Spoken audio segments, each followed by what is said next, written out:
What's up, YouTube? So before we get started on this video, on Undisputed, they're talking about Manu Ginobili.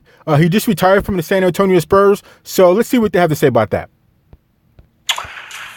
He's easily all-time top 30. And in winning impact, I can make a very strong case he's all-time top 10. Because I strongly disagree. I don't think Ginobili is top 10. And I'll give a list of who I think is top 10 or above Ginobili later on in the video. So let's keep going. There's never been anything in the NBA quite like Manu Ginobili. And I want to take this moment to say what people were tweeting with the hashtag last night. Gracias, Manu. I stayed up, so did Ernestine, because she became a big Manu fan because of me, to watch the entire retirement ceremony. It didn't end until an hour and a half after the game, and I'd never seen anything quite like it because usually those take place pregame or at halftime, and They last for what, 10 minutes? Yeah. 10 minutes. Because that's all you got. Right. And maybe that's all it deserved, except for this guy. I liked it. It went on and on and on, and I must admit it, I got tears in my eyes. So Manu Ginobili, he had a great career with the Spurs. He won rings, got huge contracts. He did everything you want to do as a basketball player. I'm happy for him. Congratulations to him retiring, getting his number retired, and everything that goes along with that. Now, with what Skip's saying, I don't know about the crime part, but I am happy for Ginobili. So let's keep going. Because every Spur of magnitude and note showed up. Duncan showed up, and he doesn't come out in public very much. Tony Parker was there. David Robinson's always there. But with that Frederick Douglass haircut, he shouldn't come out. You can make that case, but he did because he knows how much this guy meant. And the reason I stayed up is because I felt like I owed it to a guy who gave me so much joy watching him, because every night I watched this guy, he did something I'd never seen before. And again, with Tim Duncan there and Tony Parker there, Greg Popovich made a statement right in front of them. They were 5 feet from him. And if we could hear what Greg Popovich concluded his remarks with, this was powerful. The way the team was set up, we all needed each other. And without Manu, there were no championships. There were no championships.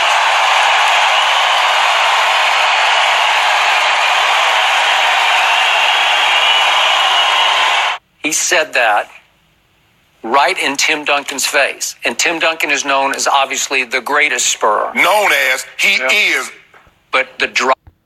So I would be a little dumbfounded if I was Tim Duncan and everybody else, because they won a championship in 1999, and that was before Manu Ginobili got there. So I don't know how they would have not won a championship without Ginobili when they won one a year before he came. Because Ginobili got in the league, what, in 1999? I think he was a second-round pick, like 53rd overall or something like that. So I'd be kind of wary of what Popovich said about that. But I think Tim Duncan realizes, and so does everybody else, is that we're living in the moment. This is Ginobili's time. He's getting his number retired, so everybody's gonna say good things about him. So you just kind of take that with a grain of salt and just keep on moving. So let's keep going.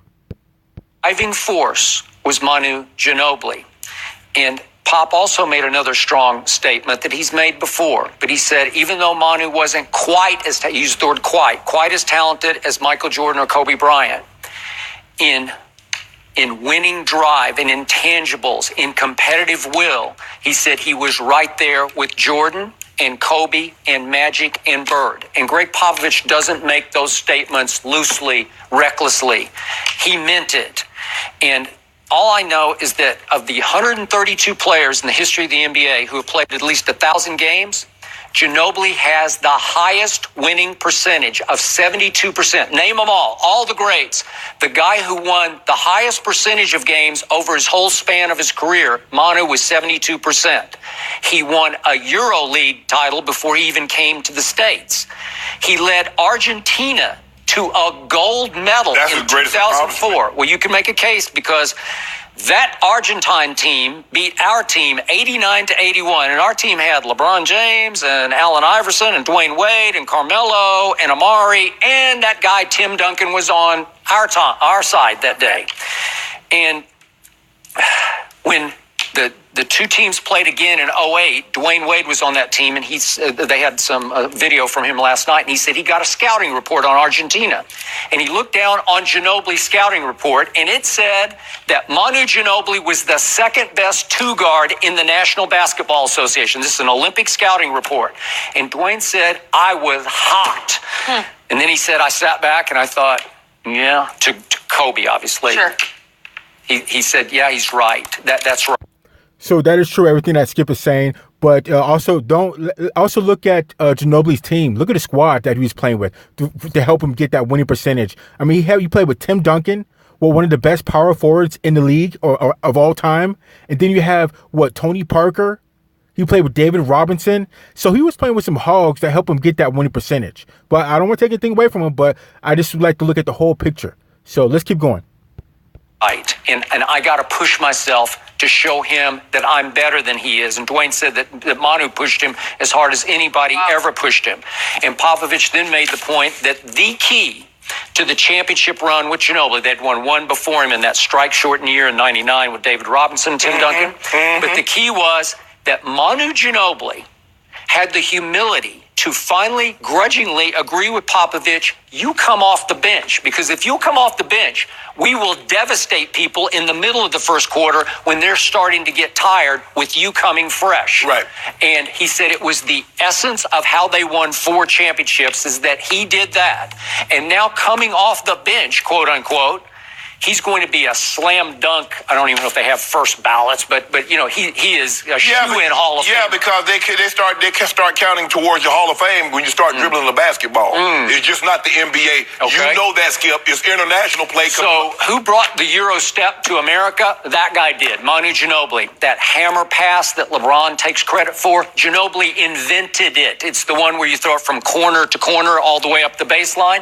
Ginobili brought it here because as Tim Duncan concluded his remarks, genius. He just turned to him and he said, genius. He was basketball genius. No one has ever played harder on a nightly basis, a dribble-to-dribble basis than Manu Ginobili.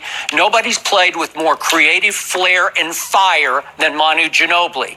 And again, I just want to take this opportunity to thank him for the nights that he gave me where I just sat back and said, man, Well, okay, Skip. So I know you're on the Ginobili hype train because he's retired right now. This is his moment, and everybody's living in the moment. But to say he worked the hardest, he played the hardest night in and night out, and he was just the best shooting guard. Here's a list of shooting guards right here that I have that I think could place above Manu Ginobili and definitely knock him out of the top 10. So we have Michael Jordan, Kobe Bryant, Dwayne Wade, Jerry West, Clyde Drexler, Allen Iverson, Ray Allen, Reggie Miller, Joe Dumars, Steph Curry, Klay Thompson, Penny Hardaway, Vince Carter, Tracy McGrady, and Walt Frazier.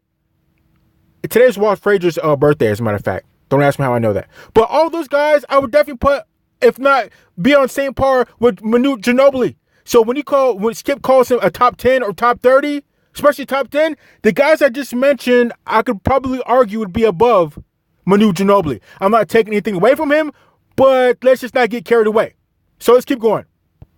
Never seen that before. No. Thank you, I Shannon. have. Yeah. And not only is he not top 30, he's not top 50. Yeah. He's not a top 5 two-guard currently. Jordan, Kobe, D-Wade, James Harden, and Jerry West all going to go down better than Manu Ginobili. And if I was Tim Duncan, when Greg Popovich say, without Manu, this wouldn't happen, I'd have stood up and said, did you remember 99?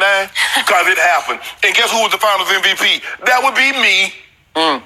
That would be me, Pop. But you know what? This is Manu's time. I'm not going to show out because I'm here. I don't normally come out and let y'all see me. I used to see my duds. I got my jeans on. But Skip, you need to stop this. I get it. He was a great cog, but this is all about Pop. This is all about Tim Duncan. He's not even the second greatest player on that team. I mean, the second greatest player in the Spurs organization. That would be one Admiral David Robinson.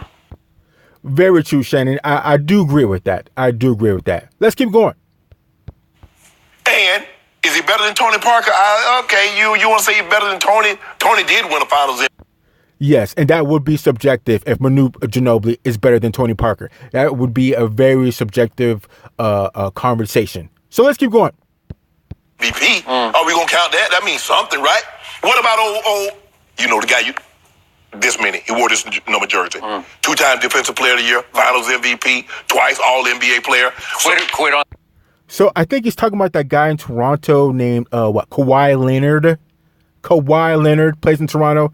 Hopefully he comes over to the Clippers. So let's keep going. This is not your turn. See, I told you. Can I get some water now? I'll let you drink from the fountain. I didn't interrupt you. I didn't shove you out the way. So can I have my drink at the water fountain? Yeah, but I'm going to have one more drink. Oh, okay, good. After you. You can have that. Yeah. So if I just do that right there, he's what, 5th? Now, I didn't even bring up Iceman. I didn't bring up George Gervin. Loved him. So I ain't going to bring him up. But Skip, you made me a Spurs fan. We need to stop this. I get it. He won championship. But when I look at historically great players, they transcend systems. I look at Tim Duncan. Tim Duncan could have gone anywhere. He didn't need Pop to be Timmy Duncan. It definitely helps because it gave him structure. He was there for such a long time, and he let Timmy be Timmy. And Tim Duncan might be the most unselfish because he was willing to be coached, and he was willing to be coached hard. I'm not so sure these superstars of today's time, Skip, can take that kind of coaching, especially as a rookie. I know they're not trying to take it now, but he got Tim young, and Tim was willing to okay, I'll take that. But this infatuation, Skip, he was skilled. He was very unorthodox. I give you this. He was willing